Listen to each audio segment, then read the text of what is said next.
Bonjour à tous.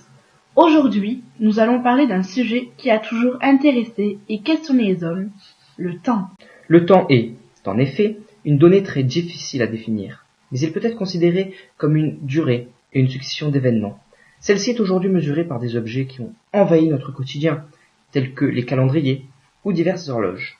Le temps est ainsi mesuré, objectivement, par les hommes. Néanmoins, nous nous demanderons si le temps, et plus particulièrement sa perception, peut être subjective, c'est-à-dire propre à chacun. Nous évoquerons d'abord l'individualité dans la perception du temps, puis nous analyserons le rôle du plaisir dans cette perception. Enfin, nous montrerons en quoi des facteurs extérieurs peuvent influencer notre rythme de vie. Nous pouvons penser que la perception du temps est codée génétiquement et est donc propre à chaque individu. Nous sommes alors intéressés aux horloges biologiques de différents individus. Celles-ci, chez les hommes, imposent un cycle de 24 heures en moyenne, contrôlé par le cerveau dans une zone bien particulière, l'hypothalamus. Ce sont des cycles circadiens. Ceux-ci régulent notamment les repas, la mémoire, l'humeur, la fréquence cardiaque et le temps de sommeil. Nous avons ainsi réalisé un sondage sur le temps de sommeil, s'adressant à des personnes de tout sexe, tout âge et de toutes conditions sociales. Voici les résultats approximatifs.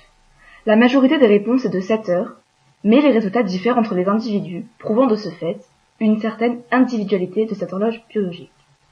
Néanmoins, ce n'est pas le seul élément qui varie entre les hommes. Leur goût semble intervenir dans cette perception.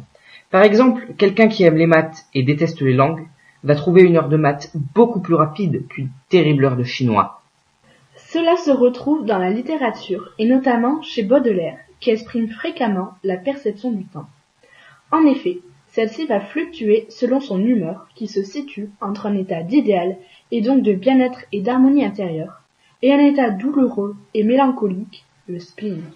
Il décrit sa perception du temps dans un poème nommé L'Ennemi, tiré des Fleurs du Mal, où le temps s'étire douloureusement vers la mort. Dans le dernier tercet, Baudelaire explicite cet étirement par la métaphore du vampire ici soulignée. Voici le dernier tercet. Ô douleur, le temps mange la vie, et l'obscur ennemi qui nous ronge le cœur, du sang que nous perdons, croît et se fortifie. A contrario, lorsqu'il écrit le beau, il perçoit l'étirement de ce temps comme une bonne chose lui permettant de profiter de sa vie. Ainsi, il décrit cette sensation dans L'invitation au voyage, et notamment dans son fameux vers « Aimer et mourir ». Un autre poète symboliste, Verlaine, exprime dans Chanson d'automne, extrait de ses poèmes saturniens, la fuite du temps, et donc sa lente perception, notamment dans le premier célèbre Sisin. Les sanglots longs des violons de l'automne blessent mon cœur d'une langueur monotone. L'assonance en O et l'allitération en L, ici soulignée, permettent de mettre en relief cette fuite lente. Le mot long est, par ailleurs, utilisé et mis en relief par l'assonance en on. Cette perception lente peut s'expliquer par la peur de la souffrance engendrée par l'automne. D'après une étude de Sylvie Droit-Vollée et Sandrine Gilles, deux psychologues, la peur provoque une distorsion temporelle, la durée du temps étant perçue comme plus longue qu'en réalité, et provoque donc une impression plus longue du temps.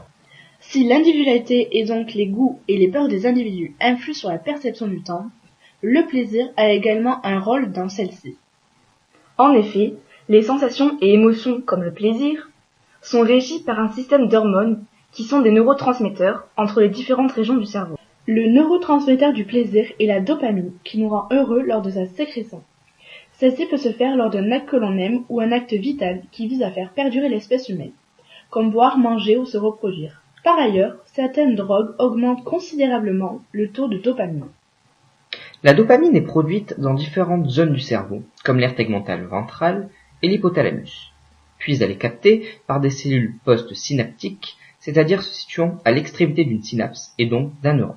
Le message est ensuite transmis électriquement au reste de l'organisme et l'individu se sent heureux, voire euphorique selon les doses de dopamine produites. C'est ainsi cette hormone qui va modifier la perception du temps, comme démontré par une étude qui a prouvé qu'un excès de dopamine causé par des agonistes dopaminergiques, c'est-à-dire des médicaments accentuant la production de dopamine, a tendance à accélérer la perception du temps. Donc l'amour, en stimulant la production de dopamine, entraîne une perception accélérée du temps. Ceci est visible en littérature, et notamment chez Apollinaire, dans son recueil Alcool et son poème Le Pont Mirabeau, dans lequel la perception rapide du temps symbolisé par la métaphore de l'eau qui coule, est dû à l'amour du poète envers sa femme, qui peut être considérée comme muse. On peut ainsi citer Vienne la nuit, sonne l'heure, les jours s'en vont, je demeure. Les mains dans la main, restons face à face, tandis que sous le pont de nos bras passe. Dans le début de l'extrait, le contraste entre les jours qui semblent éphémères et le poète étonne. Puis, le verbe passe indique et confirme bien cette sensation. Le temps est, pour le poète, perçu très rapidement grâce à l'amour qu'il partage avec sa muse, sa bien-aimée. Ce sentiment peut également être ressenti dans Bérénice. Dans cette tragédie de Racine, Titus, un des personnages principaux, est mis face à un dilemme. Sa fonction et sa gloire d'empereur, ou son amour pour Bérénice. Dans le 4e acte, il prend sa décision. Il quitte Bérénice. Elle vient alors s'expliquer avec lui, et nous donne sa perception de l'avenir en tissant un contraste avec Titus, comme nous le voyons dans ce vers de la scène 5. Ces jours si longs pour moi lui sembleront trop courts. Bérénice, étant attristée par la décision de Titus, et se voyant trahie dans son amour envers celui-ci, ne ressent plus de sentiments pour lui, et voit donc sa vision du temps s'allonger. Alors que Titus, la quittant pour l'amour de ses fonctions, perçoit toujours rapidement le temps. Ce contraste est souligné par un parallélisme entre les deux hémistiches du vers, dans l'opposition du moi, symbolisant Bérénice, et du lui de Titus. En nous demandant si la perception du temps est subjective, il convient d'aborder également son éventuelle objectivité. En effet, si le temps n'est pas subjectif, celui-ci est objectif et inversement. Il est effectivement très aisé de trouver des objets qui donnent le temps objectivement, comme les montres horloges. Néanmoins, tous ces mécanismes, même s'ils s'appuient sur des éléments particuliers de la nature, la nuit par exemple, étant créés par l'homme, ne peuvent pas être totalement objectifs. Cependant, une autre forme tout à fait objective est aussi facile à trouver, le soleil. En effet, celui-ci rythme par sa lumière la longueur d'une journée et le temps de sommeil. C'est le cas de certains hommes, notamment emprisonnés, comme dans le fameux roman d'Alexandre Solzhenitsyn, Une journée d'Ivan Denisovitch. En effet, le quotidien du héros est rythmé par les sirènes et la lueur du soleil. On peut notamment relever le passage où le personnage principal, Ivan Denisovitch Choukov, discute sur l'heure du déjeuner. Pour sûr, fit Choukov, le soleil est d'aplomb. Si le soleil est d'aplomb, fit le commandant, il n'est pas midi, mais 1 heure. On constate que le déjeuner se fait lorsque le soleil est à son zénith. Le soleil est donc un point de repère dans la vie de ces prisonniers.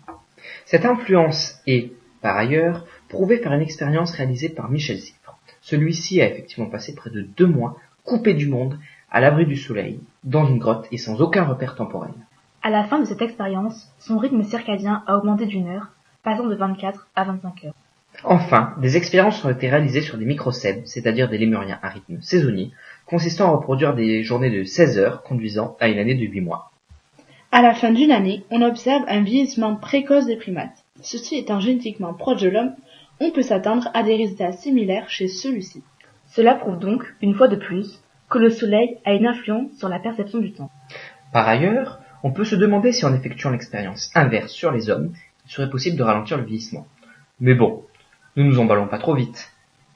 La perception du temps semble donc subjective puisqu'elle dépend des goûts, plaisirs et sentiments des individus. Néanmoins, l'homme a eu besoin de créer un temps objectif fondé sur un phénomène indépendant de sa volonté, la présence du soleil et sa récurrente apparition. Le temps reste donc, après cette étude, une donnée qui n'est ni totalement subjective, ni totalement objective, par son abstraction et sa complexité. Par ailleurs, la perception du temps peut aussi différer entre les espèces. En effet, si l'homme perçoit le temps par rapport à la durée de sa vie, environ 81 ans en France, certaines espèces comme le ratopnu ont une longévité en homme. Il serait également possible de se demander si un mixage génétique ou un ajout de gènes à l'homme provenant de cette espèce pourrait ralentir le vieillissement humain.